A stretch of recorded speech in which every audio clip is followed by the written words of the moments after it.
हो जाएगा। और सावन में बैंगन क्यों नहीं खाते, सावन व्रत में क्या क्या खाना चाहिए भक्तों, सावन में हल्दी से क्यों बचा जाता है, और सावन सोमवार का व्रत ये 3 महिलाएं क्यों नहीं रख सकती, ये सभी बातें आज हम इस सावन की इस वीडियो में बताएंगे।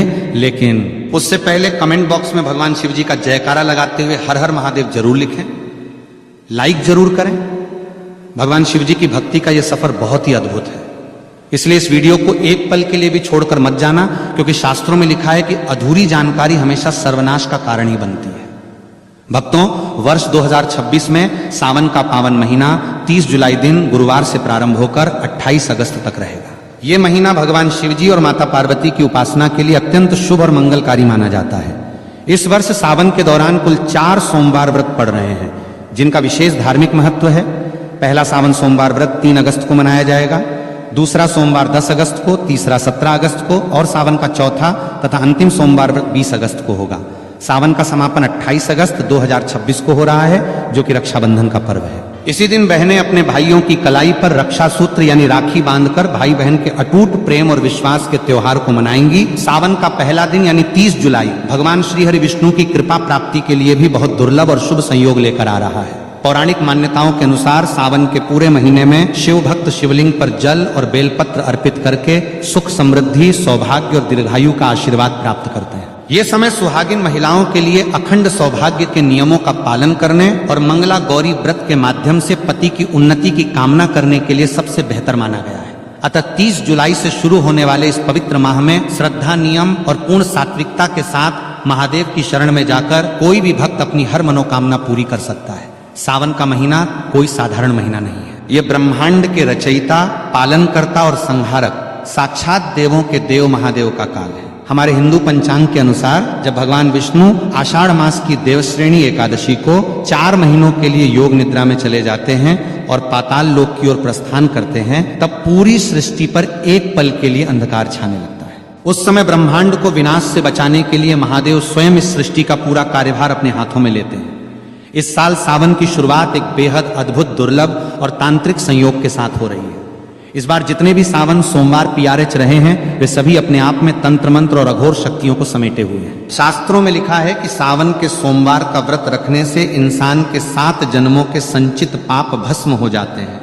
जो कुंवारी कन्याएं इस व्रत को रखती हैं तो उनकी कुंडली के सारे ग्रह दोष शांत हो जाते हैं और उन्हें साक्षात शिव जैसा ही वर प्राप्त होता है।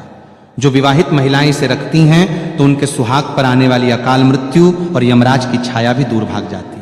लेकिन याद रखिए, सावन सोमवार की पूजा जितनी सरल और मनमोहक दिखती है, इसके अदृश्य नियम उतने ही करें खतरनाक और भयानक है।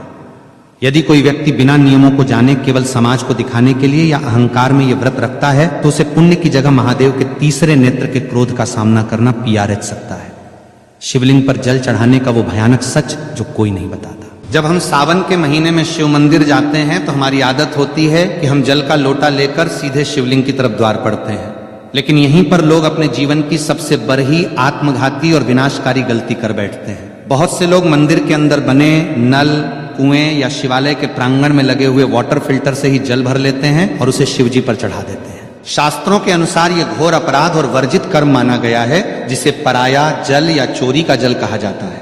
मंदिर का जल केवल वहां के पंडित पुजारी या उस प्रांगण में रहने वाले सेवादारों के लिए होता है, क्योंकि वो मंदिर परिसर ही उस पुजारी का घर होता है।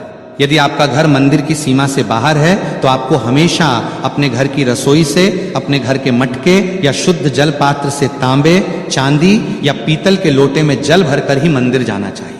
इसके पीछे का सबसे बड़ा आध्यात्मिक और वैज्ञानिक रहस्य यह है कि जब आप अपने घर से जल लेकर पैदल या किसी माध्यम से शिव मंदिर की ओर निकलते हैं तो रास्ते भर आपके घर की नकारात्मक ऊर्जा, आपके परिवार की बलाएं, पितरों का कष्ट और आपके शरीर की बीमारियां उस जल के भीतर समाने लगती हैं। वो जल आपके सारे कष्टों को अपने भीतर सोख लेता है। जब आप उस जल को शिवलिंग पर अर्पित करते हैं तो महादेव आपके उन कष्टों को स्वीकार करके उन्हें अपने गले के विष की तरह भस्म कर देते हैं। लेकिन यदि आप मंदिर का ही जल लेकर वहीं चढ़ा देंगे तो आपने अपने घर का कोई कष्ट महादेव को सौंपा ही नहीं। आपकी वो यात्रा अधूरी रह गई और उस पूजा का फल शून्य हो गया। शिवलिंग के गिरते जल के चमत्कारी और डरावने फायदे। शिवलिंग पर जब जल की अखंड धारा गिरती है तो वह शिवलिंग के नीचे बनी जलहरी से होते हुए एक निश्चित दिशा में बह जाती है। शास्त्रों में उस बहते हुए जल को साक्षात अमृत और शिव की अलौकिक ऊर्जा का महापुंज माना गया है। पहला कर नियम यह है कि जब आप जल चढ़ा लें तो उस जलहरी से बाहर बहते हुए जल को कभी भी भूलकर लांघना नहीं चाहिए, क्योंकि वो ऊर्जा इतनी तीव्र और तांत्रिक होती है कि यदि कोई साधारण इंसान उसे लांघता है तो उसके शरीर का चक्र बिगड़ सकता है और उसका मानसिक संतुलन तक हिल सकता है। लेकिन शास्त्र कहते हैं कि उस गिरते हुए जल को किसी मुसाफिर या भक्त को थोड़ा सा अपने पात्र में रोक लेना चाहिए। उस जल को अत्यंत पवित्र और चमत्कारी मानकर अपने घर ले आना चाहिए। यदि आपके घर में किसी छोटे बच्चे को या किसी बड़े बुजुर्ग को बहुत तेज बुखार आ गया हो, जिस पर डॉक्टरों की दवाइयां भी काम करना बंद कर चुकी हो, तो इस दिव्य जल के कुछ छींटे उस बीमार व्यक्ति के ऊपर मार दें या उसे 2 बूंद ये जल पिला दें। आप अपनी आंखों से देखेंगे कि महादेव की कृपा से वो भयंकर और जानलेवा बुखार भी मिनटों में गायब हो जाएगा। इतना ही नहीं, यदि किसी व्यक्ति की आंखों में हमेशा कीचड़ जाता हो या आंखें लाल रहती हो या जलन होती हो या उम्र के साथ आंखों की रोशनी धुंधली पड़ती जा रही हो, तो इस जल को सुबह सुबह अपनी आंखों पर पलकों के पास लगाना शुरू करें। YouTube पे अपनी शॉर्ट्स वायरल करनी है ना, 3 चीजें चाहिए होती है क्रिएटर बनने के लिए, एक निश, एक जलन होती हो या उम्र के साथ आंखों की रोशनी धुंधली पड़ती जा रही हो, तो इस जल को सुबह सुबह अपनी आंखों पर पलकों के पास लगाना शुरू करें। धीरे धीरे आंखों का सारा भयंकर विकार दूर हो जाएगा और आपकी आंखों की रोशनी इतनी तेज होने लगेगी कि बरही से बरही बीमारी महादेव की कृपा से पूरी तरह साफ और चमकदार हो जाएगी। महाउपाय बेल की जरेज का ताबीज, तंत्र काट और खान पान का करहा पहरा। अब हम बात करेंगे कि घर के आंगन में जल छिड़कने का भयंकर तांत्रिक रहस्य शिवलिंग से लाए गए उस बचे हुए जल को केवल पीना ही नहीं है, बल्कि इसका एक ऐसा प्रयोग है जो बड़े बड़े तांत्रिकों के होश उड़ देता है। यदि आप इस जल को अपने घर के आंगन में, घर के चारों कोनों में, तिजोरी के पास और मुख्य द्वार पर छिड़कते हैं, तो आपके घर के आसपास मंडराने वाली भयंकर से भयंकर अदृश्य शक्तियां, भूत प्रेत, अतृप्त आत्माएं और नकारात्मक बाधाएं चीखते हुए उस स्थान को हमेशा के लिए छोड़कर भाग जाती है। अगर किसी दुष्ट व्यक्ति ने या आपके दुश्मन ने आपके घर पर कोई टोना टोटका, मूठ करनी या तांत्रिक क्रिया की होगी जिसके कारण आपके घर में बीमारियां और कंगाली रहती हैं, तो शिवजी के इस चरणामृत के स्पर्श मात्र से वो तंत्र उसी क्षण उल्टा घूमकर करने वाले पर वार कर देता है। घर की सुख शांति जो सालों से गायब थी वो वापस लौट आएगी और घर में बरकत होने लगेगी।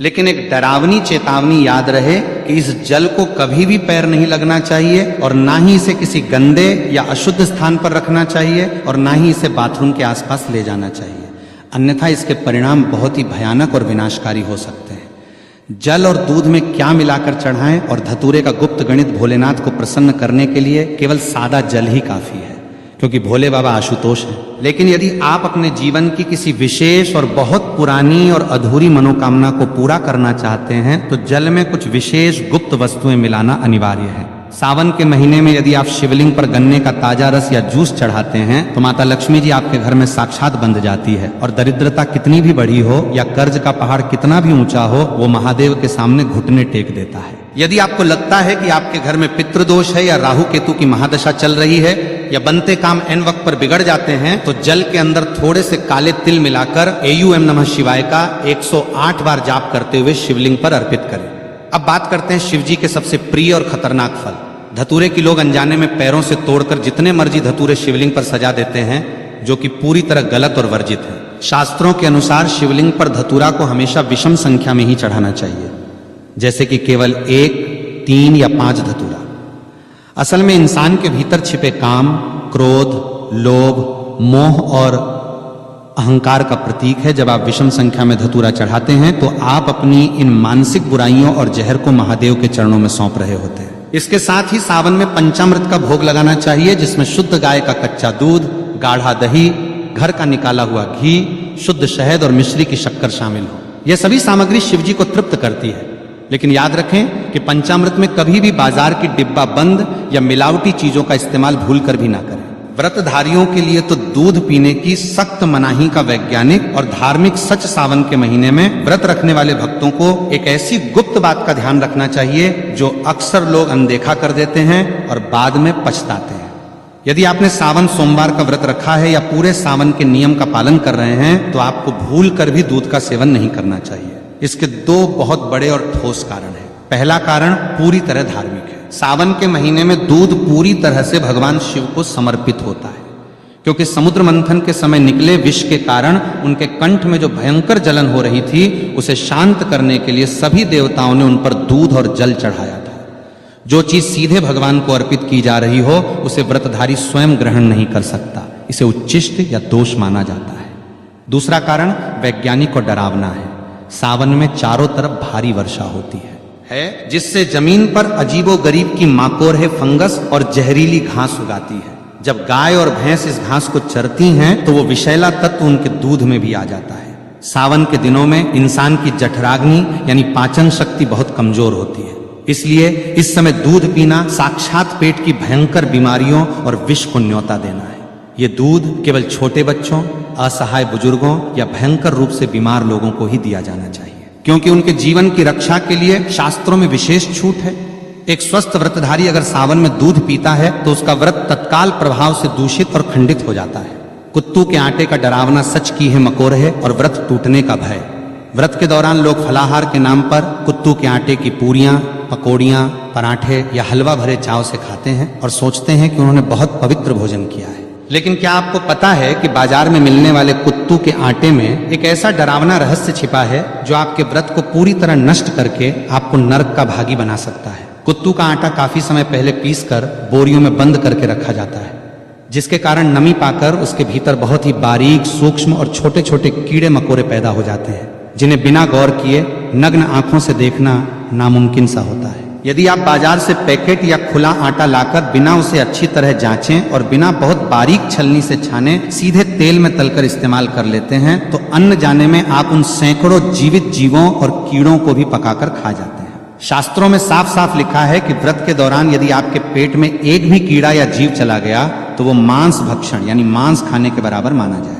जैसे ही आपने अनजाने में भी उस मांस रूपी की को खाया तो आपका व्रत उसी क्षण पूरी तरह टूट गया और आपको व्रत के पुण्य की जगह जीव हत्या का भयंकर पाप लग गया और आपका मानस पूरी तरह अपवित्र हो गया। इसलिए जब भी कुत्तू के आटे का प्रयोग करें, लेकिन उसे पहले धूप में सुखाएं और बारीक छलनी से 3 बार छानें और पूरी तरह आश्वस्त होने के बाद ही खाएं। व्रत में नमक के नाम पर केवल और केवल शुद्ध सेंधा नमक का ही प्रयोग होना चाहिए।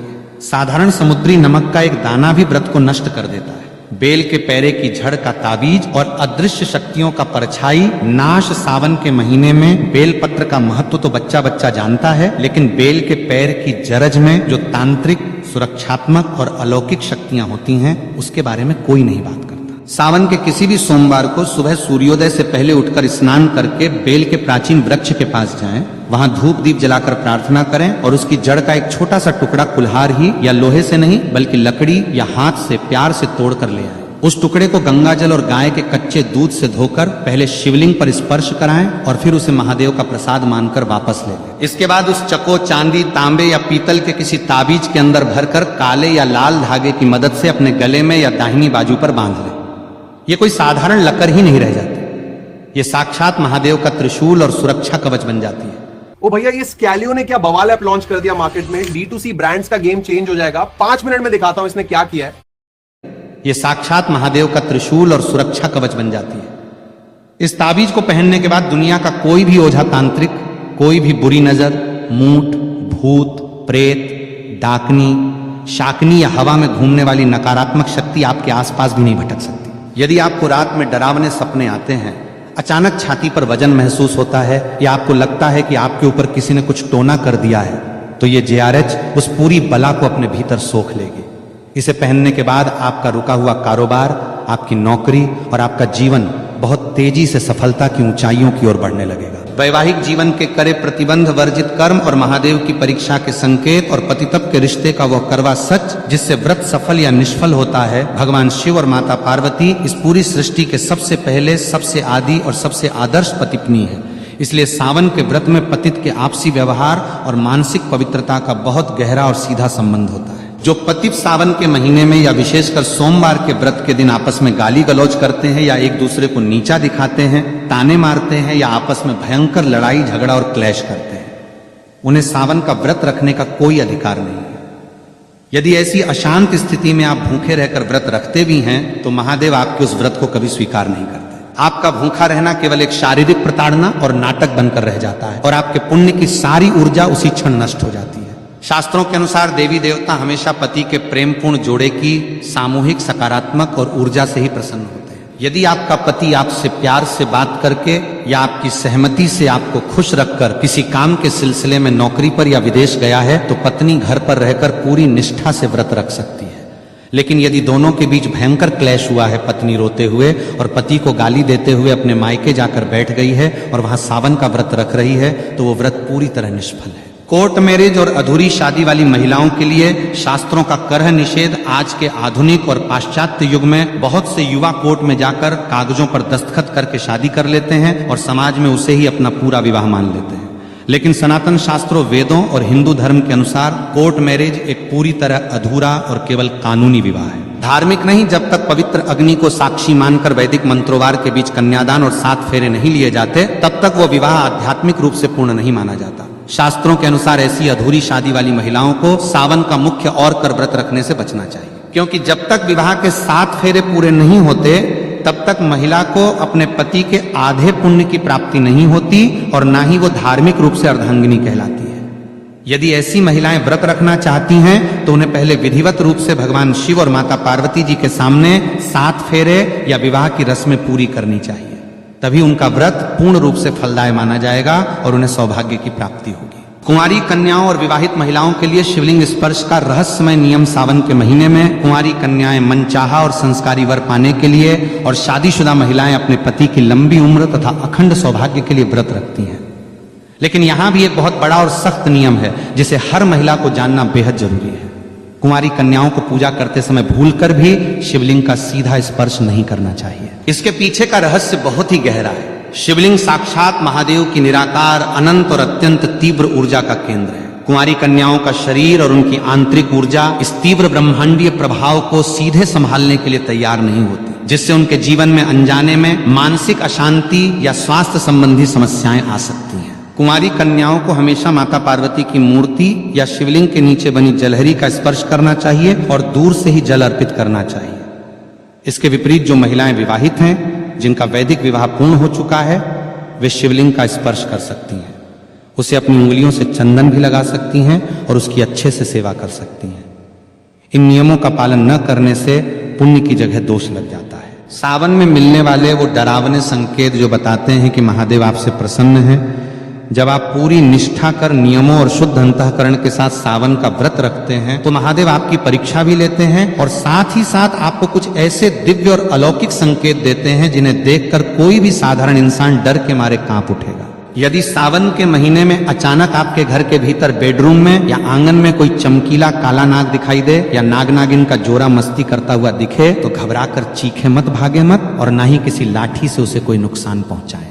ये इस बात का बेहद खतरनाक, अचूक और साक्षात संकेत है कि स्वयं महादेव के गण आपके घर की सुरक्षा करने आ चुके हैं। इसका मतलब है कि आपकी भक्ति पूर्ण रूप से सफल हो चुकी है और आपकी कोई बड़ी अधूरी मनोकामना बहुत जल्द पूरी होने वाली है। इसी तरह यदि सावन के दिनों में अचानक आपके घर के मुख्य द्वार पर कोई भूखी गाय आ जाए या साक्षात नंदी महाराज आकर खड़े हो जाएं और अपनी पूंछ हिलाएं तो समझ जाइए कि महादेव स्वयं नंदी पर सवार होकर अदृश्य रूप में आपके दुखों का अंत करने आए हैं। आपको तुरंत भागकर उन्हें हरी घास, गुड़ या शुद्ध भोजन कराना चाहिए और उनके माथे पर कुमकुम का तिलक लगाना चाहिए। सावन के महीने में किसी प्राचीन शिव मंदिर के भीतर अचानक दीवार पर छिपकली का रेंगते हुए या आपके सामने गिरते हुए दिखना भी बहुत ही दुर्लभ और शुभ संकेत माना जाता है।